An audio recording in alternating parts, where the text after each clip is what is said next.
We're fortunate today to have Robert Pozen with us. He is a senior lecturer at Harvard Business School and a senior fellow at the Brookings Institution. He is also visiting our Stanford Law School this winter quarter. And he's going to be talking about the unfunded retiree health care, what he calls the elephant in the room. Some of you may know Bob as the former chairman of MFS, or maybe you know him as a top executive at Fidelity. He wrote a book in 2012. I think he's written several books, but it won acclaim for showing professionals how to become more productive. It was called Extreme Productivity, Boost Your Results, Reduce Your Hours. And he had a distinguished career at MFS. Under his leadership, their assets grew substantially. They more than doubled. Before that, he had a similar success at Fidelity. So he's kind of like had a serial amount of success. There's a lot of things I could mention here, but let me just say something more personal, namely that Bob Pozen actually had the most sensible plan for solvency of Social Security of any plan. And if we had just listened to Bob Pozen more than 10 years ago, it'd be fixed by now. And so that's not what he's talking about today, but it really is the single most sensible plan. And in fact, I think in general, he has a track record of tackling hard issues and coming up with practical proposals. But that one, which has stymied a lot of people, he had the best plan, and it's shame on us for not paying attention. He has been involved with trying to help politicians of both parties in coming up with better economic policies, and with occasional successes, and often, I'm sure, often frustration. He graduated, I'll let him fill you in on which ones were frustrating and which ones were successful.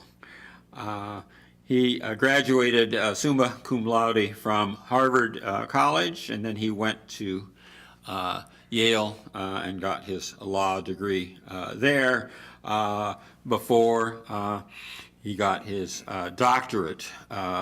And his doctorate dealt with state enterprises in Africa. He lives with his wife Liz, who's here, and they've been married for 37 years. And so congratulations on that, and thanks for coming.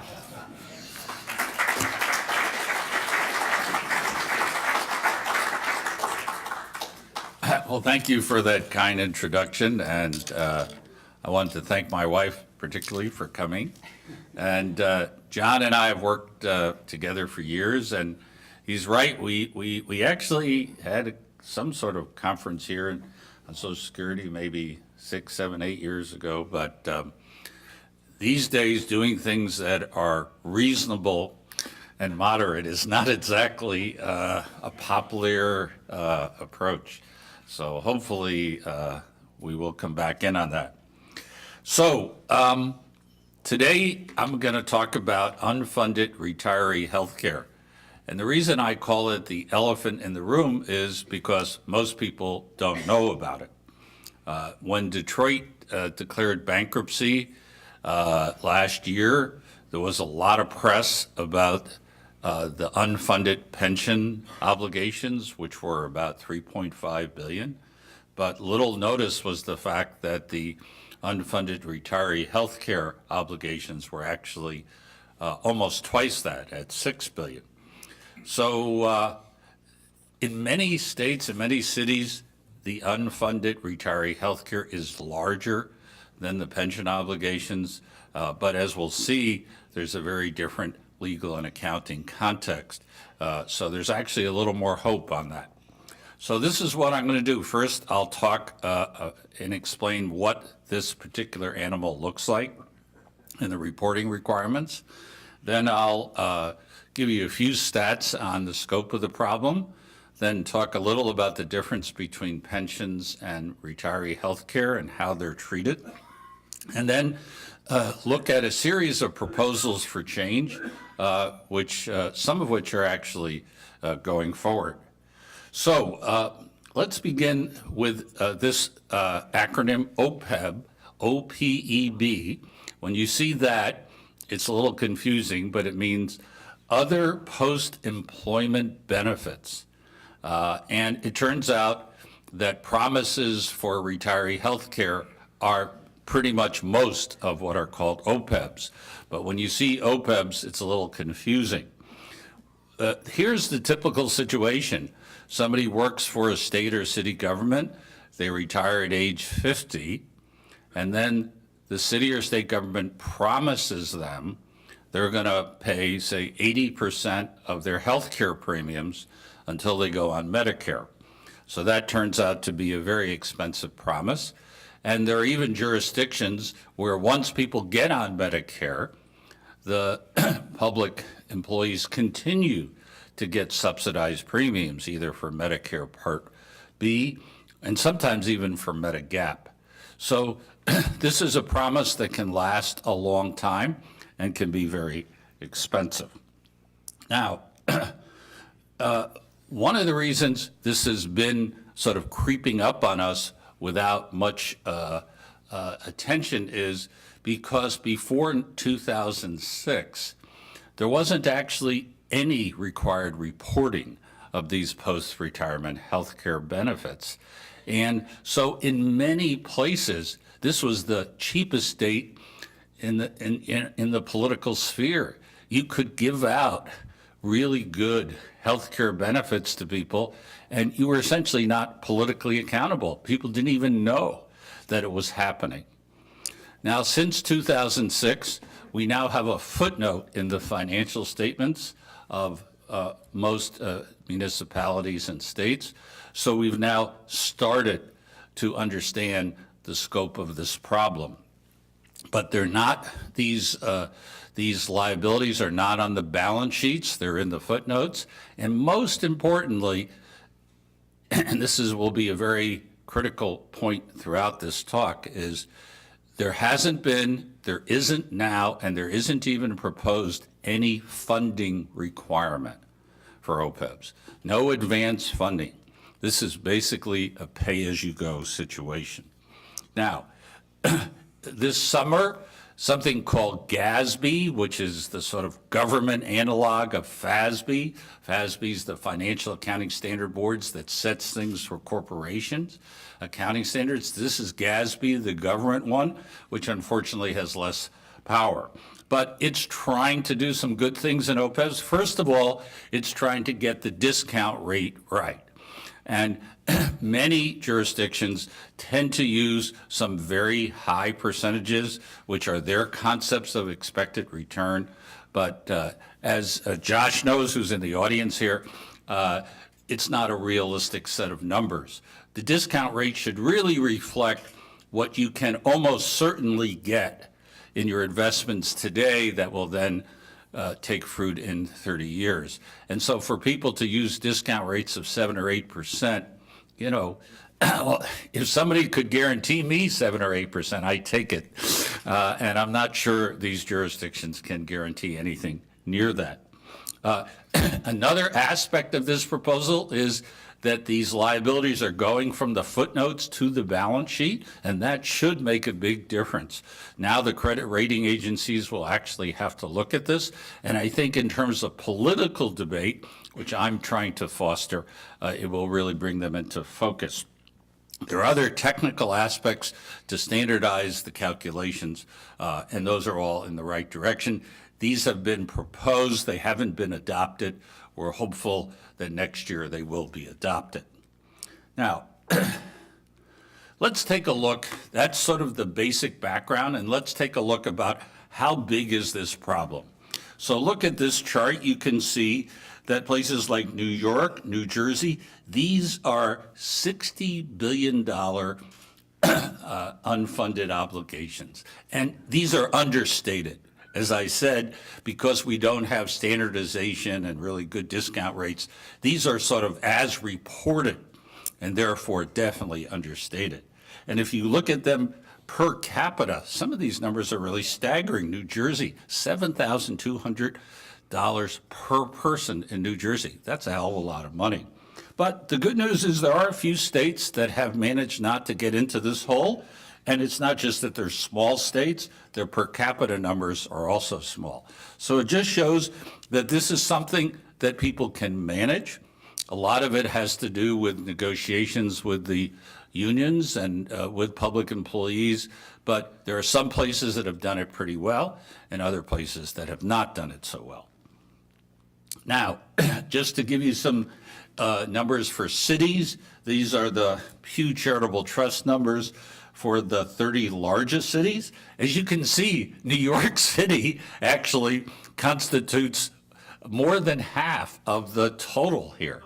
And that's because New York City has extended OPEBs, and it's in their accounting for all teachers in New York City.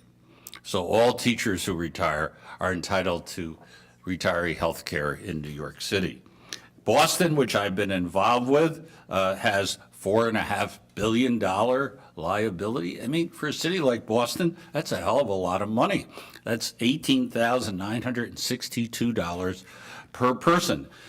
And as you can see on the right here, look at those funding levels.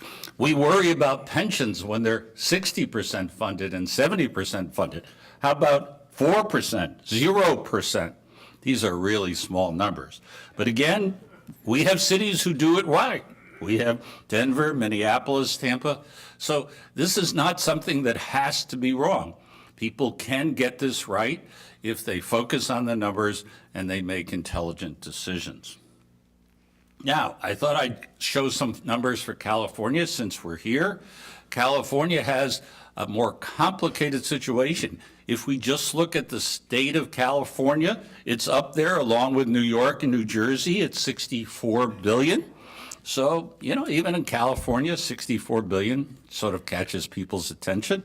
And it's got a little lower per capita because you got a lot of people in California. But the interesting thing about California is how broadly spread these retirement healthcare promises are. They aren't just in the states and in the cities. They're in the counties, in the school districts, in the UC system, and in the trial courts. So California has been, let's say, a pervasive promiser in which everyone in a public employment situation has been promised some sort of retiree health. Now, third thing I just want to explain is the difference between pensions and OPEBs. And as we all know, pensions they're all required to set up a separate trust and to at least try to advance fund them. Advance fund them by making more than just this year's pension contribution, making enough so that over a period of 30 or 40 years, investment returns plus contributions, you'd actually be able to get a pretty good shot at the pension. As I said, OPEBs do not pre-fund. They are very low pre-funded. I think the average across the United States and all government units is in the 3 or 4% range, very, very low. And that means it has to come out of current tax revenues, and we'll talk about that in a second. But the good news about OPEBs is this. If you look at pension law and pension litigation, many states have statutory protections for pensions, and some of them are even constitutional. And so if you try to cut back on pension promises, you will definitely buy a piece of litigation, and in many cases, you're going to lose that litigation. By contrast, retiree health care benefits, I don't think are in any state constitution. And in general, as we'll see, courts have a much more flexible approach to this subject. So since we're talking about benefits that are funded out of current property taxes, current revenues, I thought I'd show you some numbers that I developed for Massachusetts. So here you see 3 cities, and you can see on the left, retiree health care, what it was in 2009 and how much it went up to 2013. And then you can see what happened to the property tax levy in both those years. What's striking is, and let's just take New Bedford, is that the health care benefits went up by 3.2 million and the property tax went up by 6.4 million. That means that roughly half of all those new property taxes went to pay current health care benefits. So why I developed this? Because I'm trying to get people's attention. How do you get people's attention? When they start to realize how much of their property taxes are going for health care benefits. Here's another one, Newton, Massachusetts, a place where a lot of MIT and Harvard professors live. $21 million last year was actually spent on healthcare. That's $747 per household. That's roughly 7% of the average property tax in Newton is going for retiree healthcare. In Massachusetts, we have something called Proposition 2.5. You can't raise property taxes without a vote. And when they had a vote in Newton, they increased property taxes by 8.4 million, and people now estimate that most of that will have to go to pay retiree health care. The unfunded retiree health care in Newton is over 500 million now. It's really just a relatively small town of 150, 160,000. To think about that town as having a long-term liability of 500 million, it's really a little scary. So what can we do about this? Well, let me just run through some basic proposals. One is to increase future deductibles and co-payments. We know from long history that if you charge a higher deductible or a higher co-payment, you will discourage some usage. And so this is a way to bring down usage. Another thing is to reduce the promises. This is a fancy way of saying getting employees to pay a larger portion of those premiums. And we can also reduce the scope of the health care benefits that are promised. In many jurisdictions, these health care benefits don't just include hospitalization and outpatient care, they include things like dental and eye care. So we don't have to be quite as generous in these areas. Now, as you can imagine, this is easy to say and very hard to do. And even though there aren't constitutional and statutory protections, in most places, this is a collective bargaining issue. So it has to go through a union bargaining situation. And let me show you what's happened here in California. So there are 3 counties, Orange County, Sonoma County, and Sacramento County, all of which basically cut back on retiree health care benefits. They all essentially either raised the premium for retirees or lowered the subsidy that was being paid by the city or by the county in this case, which has pretty much the same effect. And what's striking compared to pension litigation, if I showed you pension litigation, I can assure you when anybody tries to cut back on any existing pension obligation, they lose 99% of the time, sometimes on constitutional grounds. But here in all 3 counties, the cuts were upheld. And these are just direct cuts on premiums. So that shows that if there is a political will, and you do go through the collective bargaining situation, you can get to a reasonable situation. Los Angeles City is a city that's actually been trying to deal with its retiree health care, but it made a very complicated promise or a proposal in which it sort of let people choose between two alternatives, but the court did strike this one down, and it invoked the sorts of language that we see in pensions, which is this is a vested right that can't be taken away. So that's an outlier here. Maybe it's because of the particular structure of the Los Angeles proposals, but in any event, I think the good news is that courts were willing to uphold these other changes. What other changes could you think about? Well, one thing we've been dealing with in Massachusetts is the eligibility requirement.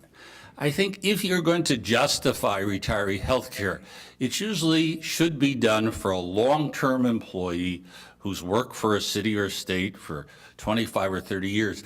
In Massachusetts, you can actually become eligible for retiree health care after only 10 years of part-time work. Think about it. Are those the sorts of people that we really want to reward in the public sphere? It seems too generous for me, and that's a point that's being heavily debated in our legislature. We also have issues of, should you just have the retiree himself or herself? Should you cover children? Should you cover spouses? And as I mentioned, should you have any subsidies that extend beyond 65 with Medicare? Now, all of these are cutbacks. There's no doubt about it. The question is, what's a reasonable middle ground here? And these are some of the things that people are discussing. Another thing that's come up a lot is cost of living adjustments. Most of these retiree health care subsidies have a cost of living built into them. And as we know, healthcare cost in a lot of places is going up more than the consumer price index. We have 17 states that have adjusted down their COLAs. That means that they basically said they're not going to be as generous in raising their subsidies every year, and 9 of them went to court, and 8 of them were upheld. So again, this shows us that if you can reach a reasonable political compromise, you have a decent shot at being upheld in the courts. Now, probably the most fascinating thing and the biggest potential for cities and states is the advent of Obamacare. Obamacare, as we know, sets up sometimes called connectors or exchanges in each state, and people are allowed to go to that connector and then choose from a menu of healthcare policies. And this is the critical point. If you go through a state connector or a state exchange, you are then eligible for premium subsidies from the federal government. So this is a potential source of assistance for lots of cities and states, but there are very, very few retiree health care plans that require their members to go through the connector or the exchange. Many of these policies are quite high quality, quite high cost, and people have gotten used to dealing with a pretty gilt-edged sort of policy, and there will no doubt about it be a political issue if you tried to switch people to the connector's policies, even if you did it over time. And I should also add that, let's not kid ourselves, this is not reducing the cost of health care, it's just shifting it. It's shifting it out of the cities and the states to the federal government. So all in all, we don't want to claim that this is a great advance for healthcare costs, but it's surely helped cities and states a lot. And let me give you some numbers here. So these are from Massachusetts. So let's just look, let's just look at a family of 4 with income of $50,000. We're looking at the gold plans. In the connectors, you have bronze, silver, gold plans. Golds are really the best level, very high level plans. So I'm trying to choose the type of plan that most retiree health cares have now, which is a very good plan. So the gold plan in Massachusetts, $1,319 per month. That's the cost of that plan for a family of four with both spouses around 50 years age. What's the federal subsidy? $945. That's almost 2/3 of the cost. Monthly cost to the family, $374. So think about it. If Massachusetts could politically get to the position where all retiree health care had to go through its connector, the families could pay roughly, $374 out of $1,319. They could pay a small amount, but the cities and states wouldn't have to pay anything. This would be paid by the federal government. So this would be a dramatic change, because cities and state governments would be able to say that, we're roughly contributing 75% of the premium on the back of the federal government. So when you see a situation in public policy, I'm sure John knows this, in which you see a pot of money hanging out there that people haven't tapped in, it's really, really important to take that into account. So what can we conclude here? You conclude that OPEBs are the elephant in the room. They are rising in amounts. They are rising quietly. They're often bigger than unfunded pension liabilities. The good news is that through these new accounting rules and these proposals, we're bringing this elephant into the spotlight. Everyone is now going to start to know exactly how much is my municipality, my school district, my state, how much are we obligated for going forward? And hopefully we can have a very good public debate on this and try to figure out what's a reasonable allocation of premiums. And the good news here is that OPEBs have a lot less legal protection than pension promises. So if we can reach a reasonable political compromise, it will not be like the pension area where just many, many reasonable pension compromises are then struck down in courts. Now, just to drive this home, I'm quoting from an October 31st, 2004 article in the New York Times. This article dealt with the bankruptcy of the city of Stockton, California. I guess most of you have probably heard about it. So in that bankruptcy plan, the city proposed not to touch pension benefits at all, not to touch pension benefits of retirees, and not to touch pension benefits of current employees. And the judge approved the plan, and according to the article, he approved it in part, quote, noting that the bankruptcy plan eliminated the retirees' health care benefits.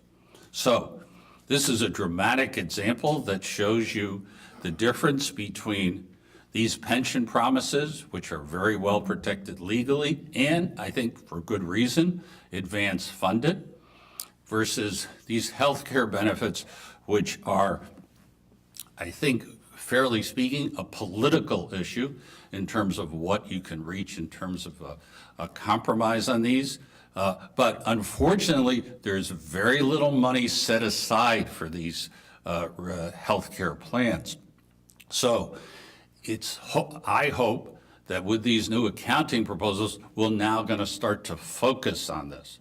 We're going to start to focus on this politically and figure out what's a reasonable trade-off, what's a reasonable compromise on retiree health care benefits. There are lots of things that you can do to manage these to a reasonable place. Whether they're politically acceptable has to be determined on a city-by-city basis, county-by-county basis. So let me stop there, and I know that John wants to leave a lot of time for questioning.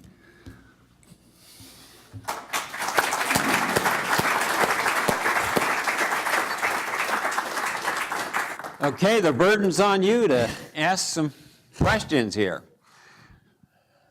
Daphne, if you can help me recognize the speakers. Bob, you didn't mention anything about what assumptions in the unfunded liability as far as a growth of healthcare costs?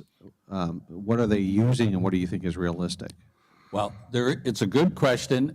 There is no standard assumption, and a lot of plans are sort of saying maybe 1 or 2% above CPI, but you know, when we're talking 30 years out, this is a guesstimate. And so, in general, the assumptions are done to contain the number and not make it bigger.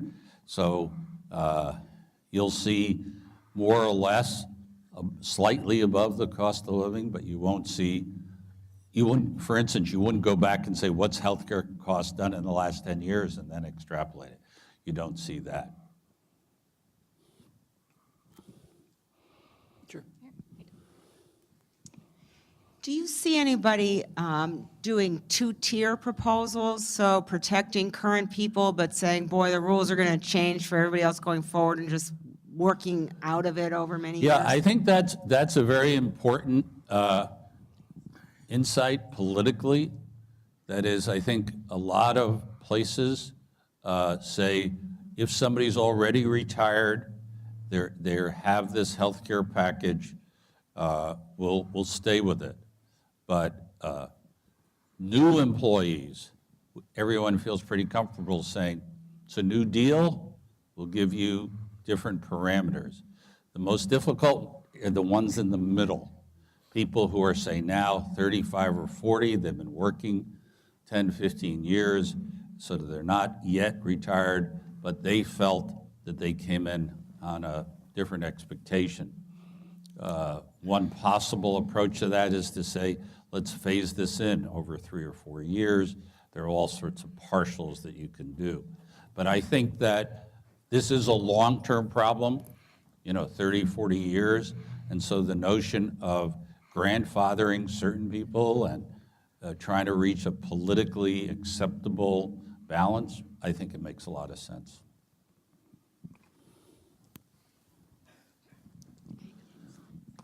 You've mentioned a couple times it's a, quote, political problem. Of course, we've just had an election. Any comment on either the national or sub-level state on any partisan positions that have been taken or you would expect to be taken on this issue? Well, I think that, did everyone hear the question? The question of whether it's a partisan issue. Generally, these retiree health care benefits have been pushed for by public unions, and those are generally associated as supporters with the Democratic Party. So I think that where you have states like Wisconsin, where the Republican governor is willing to, has taken on the issue of what sort of benefits are subject to collective bargaining, then this is definitely on the table. I think in places like Massachusetts, where we do have now, we've just gotten a Republican governor, but there's no other Republican in sight in the state, I think it's a much harder sell. So I think basically this is viewed politically as associated with labor unions and therefore has a similar political tilt to it. Forms that you identify shift the burden of this cost from the state government to the federal government or from municipal governments to the federal government. Others would shift the burden from municipal governments onto individuals. But it seems that the per capita cost still is borne on average by the citizenry, whether it's individual, municipal, or federal. And I wonder if any of these reforms that you talk about, you believe will actually lower the overall per capita cost of. Well, I think that it's a fair question. Surely in shifting from state and local to federal, you're shifting who's giving the premium subsidy. So whether whether or not that will lower overall health care costs has a lot to do with whether Obamacare will lower overall health care costs. And I don't think we know the answer yet. Clearly, a lot of people in the Obama administration think that it's going to lower health care costs. We have things like ACO, et cetera. But I can say that there are other proposals that will definitely lower health care costs. and that is, if you increase deductibles and co-payments, you will sort out people who really need to be getting that care versus ones that don't. All the studies show that, even something like a $25 co-payment has a dramatic effect on usage.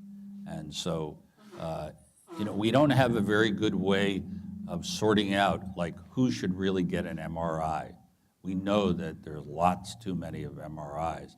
So having tougher co-payments is one way to start to get there. I see a lot of questions. Chris, and then we'll have a bunch of others out here. Sure. Could you comment on one of the favorite topics of John's is the longevity? Is life expectancy appropriately accounted for in these calculations? Well, I'm like John, very interested in longevity, and especially for John. And I think, just for those who haven't looked at it, is we've been basically, as a society, and if you look across all industrial societies, we've been wrong on longevity now for 100 years. Every year for 100 years. If you look back in 1925, you look at 1950, you look at 1975, everybody thinks that curve of life expectancy is going to level off. And it might level off, but it's been pretty steady. So when you talk about the assumptions, and you asked about the question of healthcare costs, probably a more important, another assumption is longevity. The difference here in retiree healthcare is Medicare. And so I think everyone agrees that these employees should go on Medicare. Then the only question is, what should be the subsidy, if any? Already, Medicare now has a progressive premium structure, so that's just a question. So longevity is less important here. The real cost in this system are between about age 45 and age 65. That's where the real cost is. Okay, we've got a mic in this region, and we'll get to several people who have their hands up. If you were advising a city government on whether they should fund their OPEB liabilities, what would you tell them? Because as you illustrated, there are many instances in which these liabilities get impaired or reduced under certain circumstances. And of course, the more you fund, the less you can actually cut because the money's there as collateral for the promise. So how should these kinds of renegotiable liabilities actually be dealt with and funded by city governments? Yeah. So I just want to point out that Josh is one of the foremost experts on things like discount rates, and I've been reading his stuff for years. I think the answer is sort of like, what you really need is an overall compromise. And it seems to me that if the overall compromise says that, okay, it's not 10 years, it's 25 years, and we won't pay 90%, we'll pay 50%. But if you agree as a municipality to pay 50%, then you ought to advance fund it, because then you really are taking a sort of unsecured promise and making it to a secured promise. So I view that as part of the mix. And so whatever you decide that you're really, right now we have a lot of these promises. Nobody really kind of knows them very well. They're all up there. What I'd like to see is people really come to grips with them, decide which ones they can really live with and which ones they can't. The ones they can live with, they ought to try to start funding. Let's have a couple of questions here. Well, I would just like to give some positive feedback from in the trenches. I'm on the local school board, and we actually confronted the issue of retiree medical benefits. And it took us several years, but if you actually bring the elephant into the room and discuss it, we were able to negotiate with the union to do a two-tiered, starting in 2011. Two-tiered meaning people who are retired. Prior to 2011, they would get lifetime medical Right. benefits. After 2011, it would go to 65. We actually set up an irrevocable trust. I think our school board revenue is 21 million. Our unfunded liabilities were about 8 million, serious for this little school board. We actually set up an irrevocable trust, so we went ahead and did our own funding. And actually, our relationships with the union were very positive. Once we brought it out, it took a couple of years to keep talking about it, but once you brought it out and talk about it, we were actually able to set up a system where it is now funded. Our annual required contribution is about what our out-of-pocket expenses are, so that's under control for the future. So I think you're absolutely right. There's enough flexibility. If you bring it out and talk about it, you can actually solve the problems. And your point about the teachers is really right, because that's the largest occupational group in our society. There are more teachers than any other occupation. So that's a very important I'm glad to place hear start. your story, and I think it's an accurate one, because I've talked to a lot of unions. They don't want to be in the position of 10 years from now not having anybody be able to deliver. They don't want cities going bankrupt because they can't do this. So they have an interest in reaching a middle ground and then funding it. So I'm glad to hear that.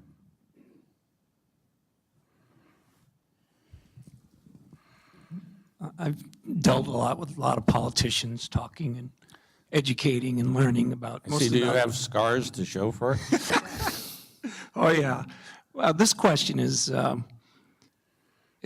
related to maybe what you would call the tipping point, that moment when they're actually going to be willing to listen. Because you, for instance, in the introduction where you had a logical solution to, let's say, Social Security 10 years ago that made a lot of sense, but they're not ready.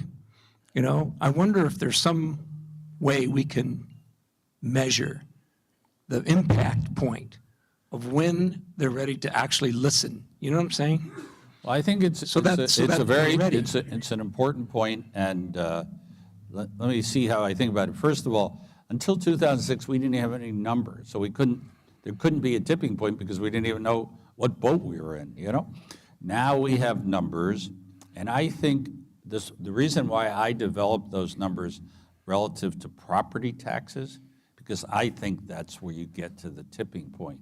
If people start to see that 10%, 15%, 20% of their property taxes is going to retiree health, and that competes directly against education, environment, what other things, then people start to say, hey, it's too heavily weighted to this group. We have lots of needs here, and that's what brings it to the fore.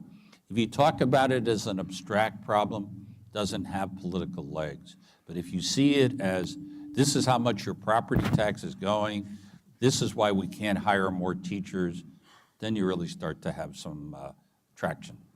So I'm going to, we have another question in a second, but I'm going to give you a question, and I'll try to make it as brief as possible. But in the introduction, I said that Bob had the best plan for fixing Social Security. And I'm going to try to frame a question which will allow him to show you his solution. So just so you know what this plan was, or is, it still could be adopted. So here's the scenario. Between now and, let's say, 2044, in other words, 30 years from now, prices have doubled on average. CPI has gone up 2x. Good news is wages have tripled in 30 years. Many of you don't know this, but Social Security benefits would triple in that case. Wages have tripled, prices have doubled, Social Security benefits currently would triple. What would you do about this? Well, okay. So most people, just take another step back, is most people think of Social Security as price indexed because once you're in Social Security and you get a benefit level, then it is price indexed. Right. But people don't realize, except people like John, that when they calculate your initial Social Security benefits, they look at your lifetime earnings, and then they increase it by the amount that wages have gone up in your career, not the amount of prices. And wages systematically go up faster than prices. So the question is, should we protect wages or prices? And my basic answer is you divide the working population in thirds. The lower third, and in the US that's pretty low, that's like $25,000 or $30,000 a year. For those people, Social Security is the only thing they have. They have no 401ks, they have no IRAs, and their life expectancy is the one group that isn't going up. And it's the gap between that group and the higher income has been there. So my view is they should continue to be wage indexed because that group is essentially, it needs it, and because it isn't getting other types of tax subsidies, which IRAs and 401ks are, and it has this life expectancy issue. You look at the top third, and the top third all have lots of IRAs, lots of 401ks, and for them, in general, Social Security is not the biggest deal that in their whole financial planning. And so I think we can say to that top third that we'll let your benefits grow along with the consumer price index, but we're not going to go further. As John says, we have to have some way to corral this beast, and that seems like an appropriate way. The middle group is actually, from the political point of view, why this didn't happen, and there are lots of reasons have to do with, presidents and all this. But I think, in a sense, I found that the middle group, people who were saying making $60,000 a year, they were very sensitive to small changes. Actually, the way the proposal worked is there's sort of a blended rate between wages and prices. But people at that level, even if it only meant $100 less a month in Social Security, were very politically sensitive to it. And I think that's the biggest challenge. I believe it's that if you have this system, there aren't enough, the top third won't get you far enough in terms of the solvency of the program. So you have to feather it in the middle third, but that's where most of the controversy is. And I think if we're going to take it on, we got to do something about the middle third. But just to give you a sense this is an incredible statistic, is if today the only thing we did is say for everybody on Social Security, the initial benefits will be price indexed and not wage indexed, we'd actually close the whole $8 trillion gap that we have now. That's how powerful this is. And so under my proposal, which sets up these three proposals, it saves $4 or $5 trillion, and even in Washington, $4 or $5 trillion, a step in the right direction. My view is we don't have to solve all these problems. If we can manage them down by $4 or $5 trillion, that's where we should go. Okay, I interrupted. I know we have some questions. So I have a slightly different question. When I think of benefits, I think of compensation and total compensation, and then I think of competitiveness and where things fall competitively. And if you think about public employees versus corporate employees and comparable benefits, it seems like historically public employees were paid less, but their benefits were higher. And it seems like their total compensation now may be growing higher than what is necessary competitively in the market. And if you think about compensation in terms of you have salary, you have variable comp, and you have pension and 401k, how does what the public employees are getting compared to what corporate employees are getting now? That's a very good question, and it deserves a long answer. But here's the short is, for historically, these health care benefits at retirement were justified on the grounds that public employees had lower wages than private sector. There have been quite a few studies in the last 5-10 years suggesting that differential in the sorts of jobs, we're not talking at high-level jobs, we're talking people making $50,000 a year, that differential is much smaller. And then, of course, now that the private sector has moved away from defined benefits, and you no longer have that guaranteed benefit. So, in a sense, the public sector is the last holdout in defined benefits, both in healthcare and pensions. So I think it's probably fair to say that now there's more comparability, and the notion that we have to give these people very gilt-edged retiree health care to make them competitive may not be as persuasive. The other thing is, I think a lot of it depends on how long the eligibility period is. If you have lots of people retiring from the public sector at 50 and then going into private sector jobs, many of them could get health care through their private sector and are not getting it. So it's a really complicated sort of question, but my sense is that this comparability argument, at least the recent studies I've seen, really say it's no longer, a black and white situation.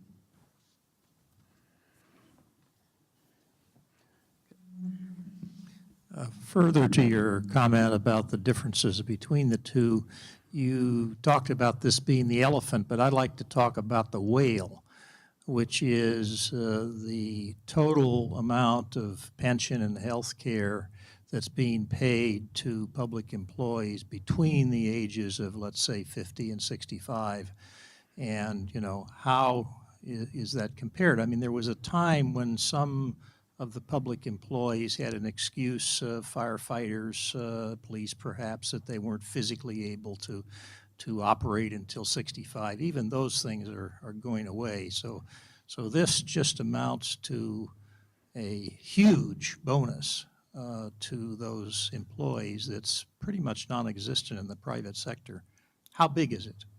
Well, I can't give you an overall number because it's pretty complex, and I think it varies a lot from jurisdiction, from state to state. You saw at the beginning the numbers where some states, the amount of retiree health care benefits is $500 per capita, and in other states it's $5,000 per capita. It varies, usually amount. His school board bit the bullet and negotiated and managed it. So there's no clear answer on that. And then there are different rules. Some places won't let you, even if you've retired, won't let you draw a pension until a certain amount. So I think there is no clear answer.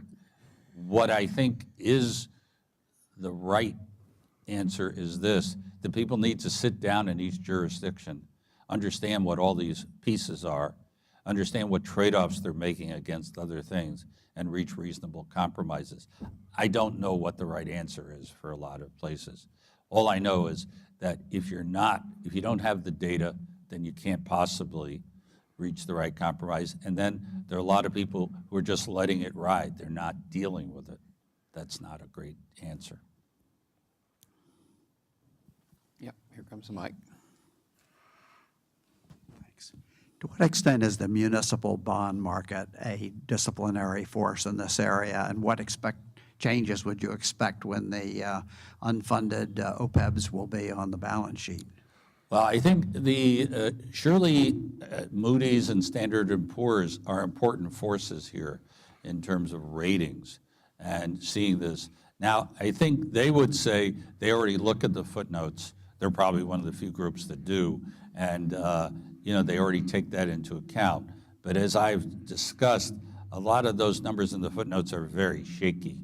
They're probably underestimates. So I think that, and this may relate to your tipping point issue too, is if it comes where, all of a sudden, the New York City, which has a really big problem, if their bond rating were to go down a notch because, Moody's or Standard & Poor's said, look at what this is doing to your balance sheet. So I think that's a really important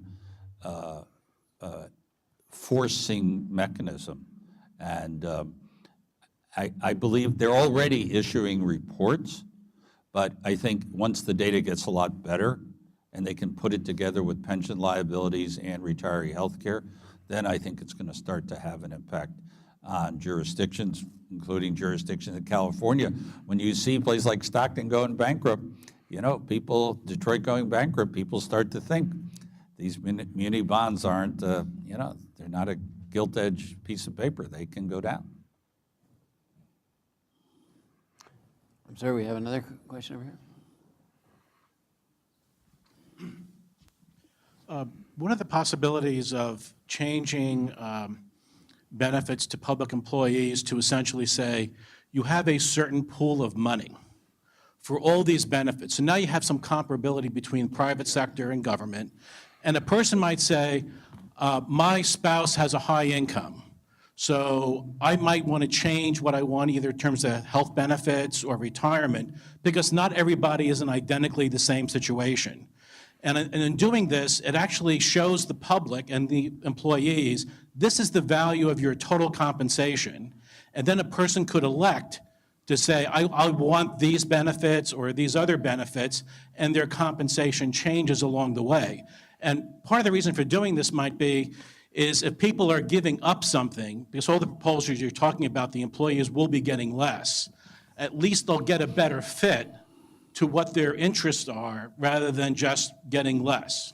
Well, I think it's a very interesting idea, has a lot of merit. It's sort of like, it's basically a defined contribution system where the employer gives you X and then you can decide where to put it.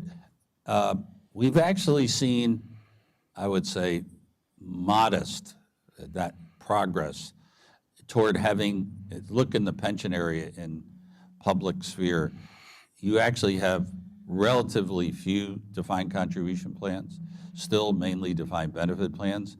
The way I think politically it happens, and this does relate to sort of two-tier things, is I think you probably still need a floor, but you can think of a system where you get a floor in pensions and healthcare, and then above the floor, it's a cafeteria plan. And sort of, you don't do this for the people who are over 50, you start to do it for the new people who's come in.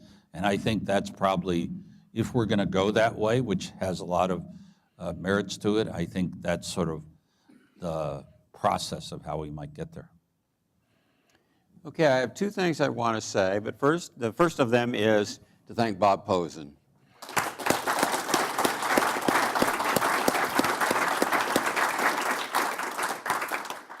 The second is, with apologies to Greg Roston, beat Cal.